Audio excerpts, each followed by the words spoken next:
अस्सलाम वालेकुम जी। बात करेंगे कल पाकिस्तान ने इंडिया से जो फाइनल खेला और जो मैच हारे हैं हम लोग, उसकी छोटी छोटी बातें हैं इम्पोर्टेड, जिसकी वजह से हम हारे हैं। इंडिया एक बड़ी टीम है, वो डिजर्व करती थी। वाकई में उन्होंने आउटस्टैंडिंग मैचेस खेले हैं, वो जीत गए, उनको मुबारक हो। अब आते पाकिस्तान हार गया। क्यों हार गया? देखिए, इतना अच्छा ओपनिंग स्टैंड हमें मिल गया। कौन सा अकल का वो शख्स था, जरा उसका पता बताओ, कि जिसने साइम अयूब को दोबारा वन डाउन पे भेज दिया।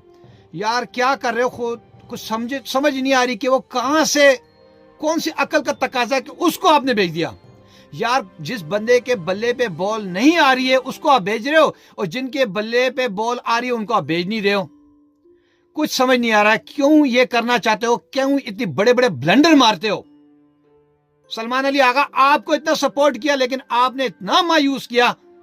इतनी गंदी मैनेजमेंट, इतनी गंदी कैप्टनसी, अफसोस।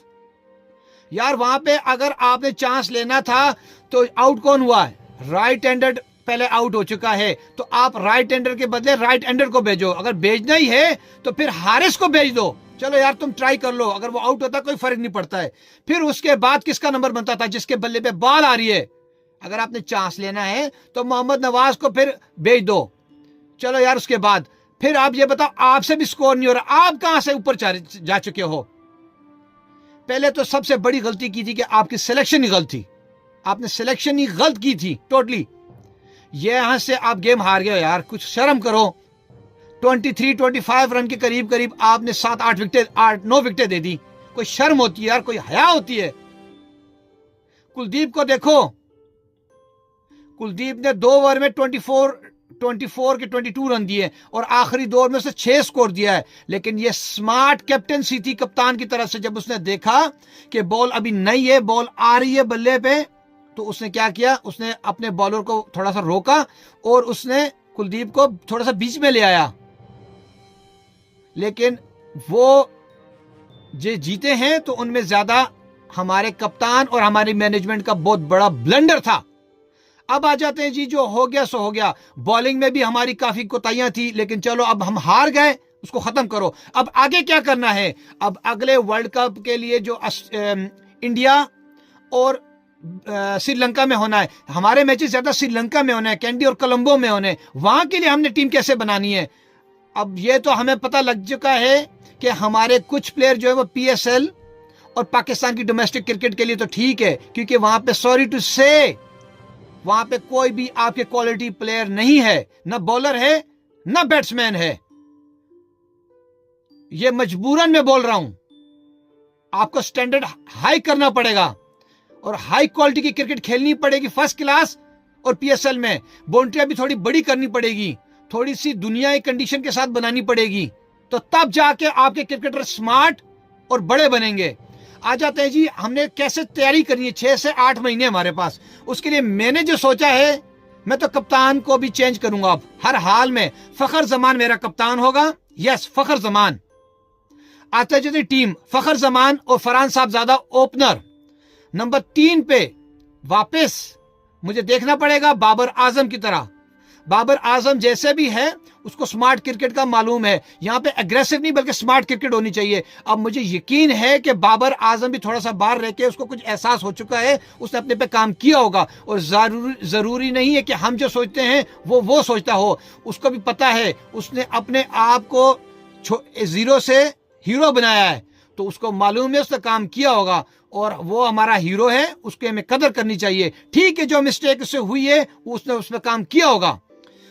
बाबर नंबर 3। नंबर 4 पे बनता है जी हसन नवाज, जिसको हम आगे फ्यूचर का सोच रहे हैं। उसको मौका दो, उसको ट्रस्ट दो, उसके सर पे हाथ रखो और उसको बनाओ।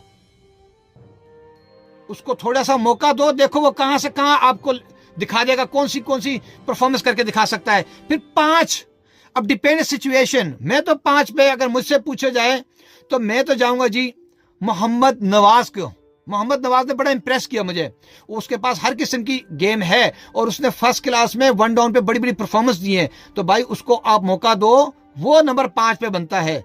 और अगर सिचुएशन ऐसी हो कि राइट और लेफ्टी का कॉम्बिनेशन बनाना हो तो मुझे फिर उसके लिए एक और प्लेयर को लाना पड़ेगा, और वो है विकेट कीपर रिजवान वो स्पिनर होते हैं उसको, लेकिन ये एक चीज एहसास दिलाना पड़ेगा कि आपने शुरू की 10 बॉलें जाया नहीं करनी। रिजवान, आपने शुरू की 10 बॉलें जाया नहीं करनी, आपने शुरू से रोटेट करना है। बेशक आप थोड़ा सा ले लो टाइम, सिंगल दुकियां लो, गैप ढूंढो, जिधर की बॉल है उधर खेलो। ये जरूरी है, उसको स्मार्ट क्रिकेट खेलनी पड़ेगी, एग्रेसिव नहीं, स्मार्ट। तो वहां पे रिजवान या ये बन जाते हैं। तो यहाँ तो होगा 6। फिर आ जाते हैं जी इरफान नियाजी या हैदर अली। मैं इन दो को देखना चाहता हूं। अब इन दोनों में से हमें डिसाइड करना है कि कौन सा उस नंबर के लिए सूटेबल होगा। तो ये हो गया। फिर उसके बाद आता है जी इन दोनों में से एक को खिला के, उसके बाद आता है जी फ़हीम अशरफ बहुत ही इंप्रूव कर चुका है, उसकी स्ट्राइक रेट भी अच्छी हो चुकी है, तो उसको खिलाना लाजमी होगा। वो मेरे 8 पे आ जाता है। 9 पे शाहीन आफरीदी, नंबर 9 पे शाहीन आफरीदी, और 10 पे अब डिपेंड है 10 और 11। तो वहां पे सलमान मिर्जा को भी मैं चांस दूंगा क्योंकि वो बेचारा बेंच पे बैठा रहा। इस तरह तो मोहम्मद वसीम भी बैठा रहा जूनियर, लेकिन अब देखना पड़ेगा कि हमें, मेरे ख्याल में इस बच्चे को बनाना पड़ेगा। ये बहुत अच्छा प्लेयर है, तो अगर ज्यादा ऑलराउंडर हम नहीं देखेंगे तो मेरे ख्याल में सलमान मिर्जा है, इसकी तरफ हमें देखना पड़ेगा। और 11वें नंबर पे इब्रार। अगर विकेट बहुत स्पिनर की है तो फिर शायद थोड़ा बहुत हम सोचें कि सुफियान मुकीम को, समझे। ये मेरी टीम बनती है 11 की या 12 की, जो भी है। फिर उसके बाद 13, 14 और 15वां प्लेयर, जो हम 3 प्लेयर हैं। मैं हसीबुल्लाह को एक विकेट कीपर देखना चाहता हूं, उसको बनाना है। 50 की यार एवरेज है, उसको बनाओ, उसको टाइम दो, प्लीज उसको टाइम दो। उस बंदे ने परफॉर्मेंस दी है लिस्ट ए में। सबसे मुश्किल क्रिकेट आजकल के दौर में लिस्ट ए, उसको चांस दो, उसको बनाओ। उसके बाद आते हैं जी एक और प्लेयर, वो है सुफियान मुकीम। तो मेरी साइड पे बैठ चुका है, एक स्पिनर स्पेयर बैठेगा सुफियान मुकीम। और अब आखिरी प्लेयर आता है हारिस रऊफ। 15वें नंबर पे मैं हारिस रऊफ को रखूंगा। ये सिचुएशन के मुताबिक है, तो ये मेरी टीम बनती है। लेकिन खुदारा अभी आपके पास मौका है, और जो प्लेयर मैंने निकाल दिए हैं मेरे ख्याल में वो इंटरनेशनल मटेरियल नहीं है। उन्होंने इंटरनेशनल, मोहम्मद यूसुफ जो लेजेंडरी क्रिकेटर, उन्होंने पहले कहा था हुसैन तलत जो है वो इंटरनेशनल मटेरियल नहीं है। भाई उनकी आंख बहुत तेज है, वो बड़ी क्रिकेट खेले। आपको पता है ना, जब आप क्लब क्रिकेट से बड़ी क्रिकेट में आते हैं, देखो मैं आपको एक और मिसाल देता हूं। हमारी क्लब क्रिकेट होती है ना, वहां पे हम क्लब क्रिकेटर होते हैं, हमारे साथ एक प्रो होता है। वो प्रो क्यों होता है? वो प्रो इसलिए होता है कि जब मुश्किल हालात होते हैं वो प्रो आके वहां के संभालता है। वहां पे क्लब क्रिकेटर कुछ भी नहीं करते। फिर पूरे क्लब क्रिकेटर क्या करते हैं, वो 10 के 10 प्लेयर जो है ना, आपको ज्यादा से ज्यादा तकरीबन 80-90 स्कोर करके देते हैं, और जो प्रो होता है वो आपको 80 से 90 रन वो करके देता है। तो ये टोटल बन जाता है 180-190, जो अच्छी फाइटिंग स्कोर होता है। और वहां पे प्रो आके फिर आपको 3-4 विकेटें भी निकाल जाता है। ये होता है डिफरेंट। तो यही जो प्रो है, बेसिकली मैं आपको कहना यह चाहता हूं कि कुछ प्लेयर होते हैं वो सिर्फ क्लब लेवल या डोमेस्टिक क्रिकेट खेल सकते हैं, इंटरनेशनल क्रिकेट में आके वो फेल हो जाते हैं। इंटरनेशनल क्रिकेट जो ना बड़ा समंदर है, समझे ना। तो यहाँ पे बड़े बड़े बंदों की भू निकल जाती है, समझ गए। सॉरी टू से, लेकिन मजबूरी से ये कह रहा हूं यार, समझ नहीं आ रही। कुलदीप आपको बार बार बॉले करा रहा है स्मार्ट तरीके से। आप जो है ना अंदर अंदर बॉले करा रहे हो, वो खिंची हुई बॉले करा रहा है। जिधर की लंबी बाउंड्री है वो उधर की फोकस कर रहा है। वो ऐसी बॉल करा रहा है स्मार्ट तरीके से कि जिधर लंबी बाउंड्री उधर में खाए।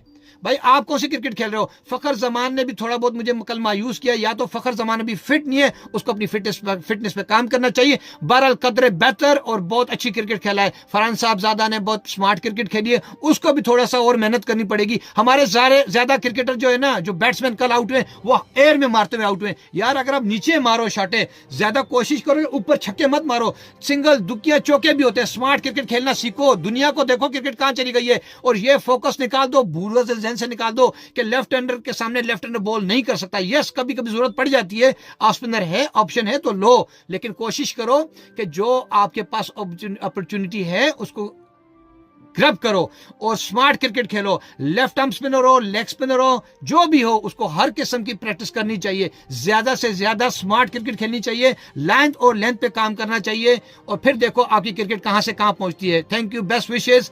अब देखते हैं कि आगे क्या होता है। ये मेरी अपनी एक ख्याल था, मैंने जो क्रिकेट देखी उसके मुताबिक मैंने अपनी टीम सेलेक्ट की है। बेशक आप एग्री हो या ना हो, ये आपकी मर्जी है। Thank you.